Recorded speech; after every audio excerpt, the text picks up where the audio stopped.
बिस्मिल्लाहिर्रहमानिर्रहीम। Dear students of class 11th, आज का हमारा टॉपिक है types of volcanoes. So far as the types of volcanoes are concerned, on the basis of their period of eruption, volcanoes are classified into three types. Those three types are active volcanoes, dormant volcanoes, and extinct volcanoes. आज हम ये तीन types of volcanoes जो हैं इनके बारे में पढ़ेंगे कि एक्टिव वॉल्केनो क्या होते हैं, डॉर्मेंट या स्लीपिंग वॉल्केनोज क्या होते हैं, और एक्सटिंक्ट वॉल्केनोज और डेड वॉल्केनोज ये क्या होते हैं। तो पहले हम देखेंगे active volcanoes. These are those volcanoes which constantly eject volcanic lavas, gases, ashes, and rock fragments. It is estimated that there are about more than 500 volcanoes in the world. Etna and Stromboli of the Mediterranean Sea are the most significant examples of this category of volcanoes. The Etna volcano of Italy has been active for last 2,500 years. The Stromboli volcano of Sicily Islands explodes after every 15 minutes and is known as the lighthouse of Mediterranean Sea. Ith kanan wuch es ki active volcano go so volcano yus continuously yim manzan lava, gases, ash, rock fragments या बाकी material use अंदर interior of the earth में तैयार गसान छु use एमे volcano किन लगातार रोज नेरान after certain intervals या कुन सातन छु इंटरवल तछन आत मन लागन कि आत छु कंटिन्यूअसली रोजा इरप्ट गसान एम मन मटेरियल नेबर नेरान मैग्मा छु अंदर तैयार गसान तो यह नेबर नेरान तो in the form of lava जमीनस पे वातान तो यह प्रोसेस कंटिन्यूअसली रोज गसान अथ वॉल्केनोस वन यह गो एक्टिव वॉल्केनो चूंकि दुनिया मज आमुत वुचन तकरीबन 500 एक्टिव वॉल्केनो यम जन दुनिया मज काम करान एक्टिव हालत मज मौजूद अथ मज ज्यादा पहमत एटना तो बे स्ट्रम्बोली मेडिटेरियन सी एरिया मज यम वॉल्केनोज यम वुचन आमुत यम अत कैटेगरी मज क्योंकि अत मज वोन तुम अख वॉल्केनो युस स्ट्रम्बोली वॉल्केनो ऑफ सिसिली मज सिसिली आइलैंड अत वॉल्केनो यथ स्ट्रम्बोली वॉल्केनो वनान यह आफ्टर एवरी 15 मिनट्स अम मज 15 मिनट बाद अम मज लावा रोजान कंटिन्यूअसली नेरान क्योंकि यम सात यह लावा नेरान अम सात अत नार हूँ तूता गर्म यह लावा आसान in the form of fire नेबर नेरान चूंकि यम सात यह नेबर नेरान यह लाइट फैलावान अत एरिया सर यप पन मटीरियल त्रावान तवे वनान साइंसदान वनान कि आफ्टर 15 मिनट्स अम लावा नेरान तो तवे अत वॉल्केनोस वनान यह lighthouse of Mediterranean sea. अम पत वुच दुयम वॉल्केनो दुयम type of volcano that is dormant volcano और sleeping volcano.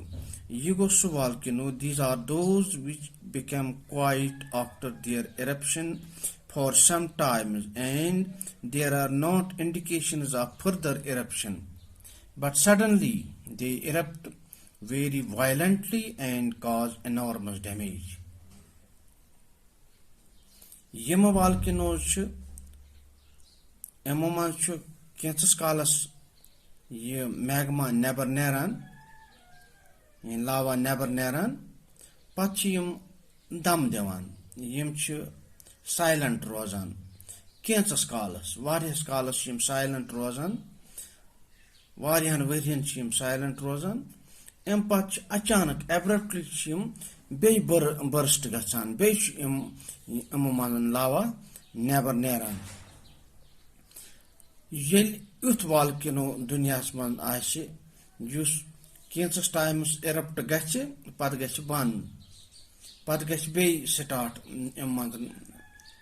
material never nearun, lava never nearun. At volcanoes is one, yes, go dormant volcano, yes, sleeping volcano.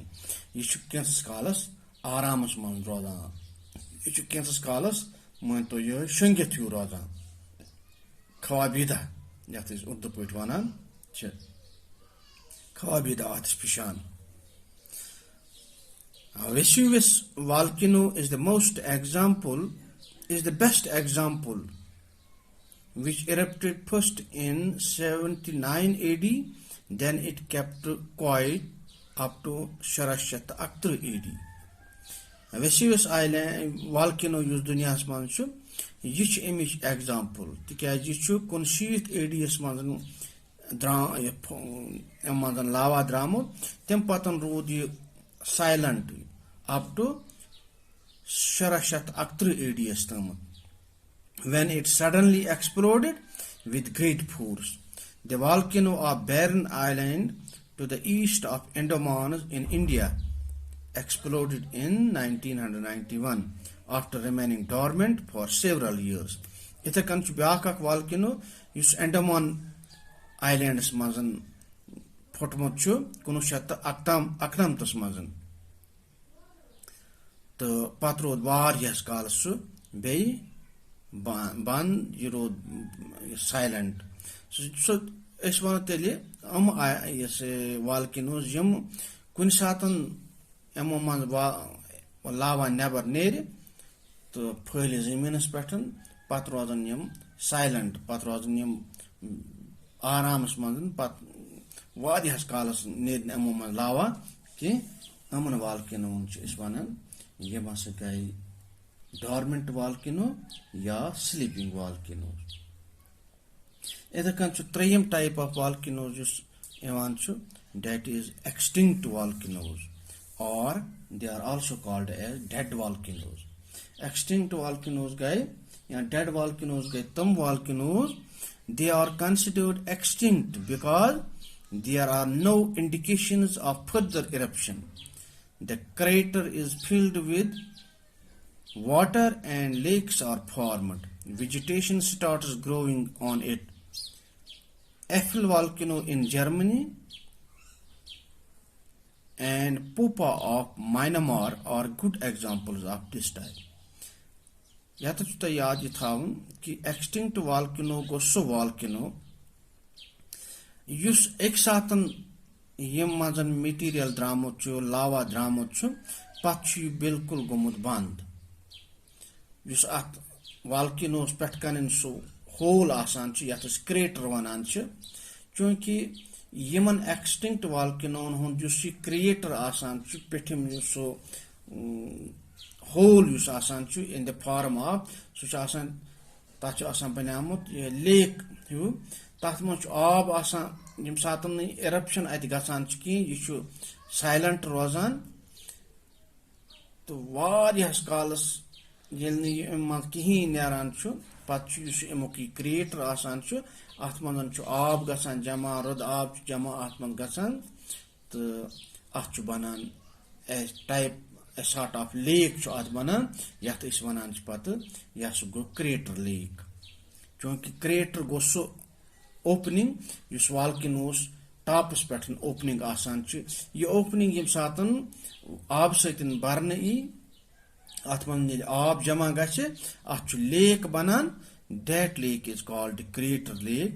The patch earth lake is natural vegetation for the gasan kuil kite zand navan the totally volcano pat band gasan the yichun be action eruption gasan king image example if Eiffel volcano in Germany and Popa volcano in Myanmar या बर्मास मंदन युस Popa volcano छु ये तो बे Eiffel volcano of Germany छु एमी extinct volcanoes best example तिकाज यम छु तम volcano यम बिल्कुल विकस dead छु यम न जैसे eruption यमन मान गछन छु कि so in this way we have seen the various types of volcanoes.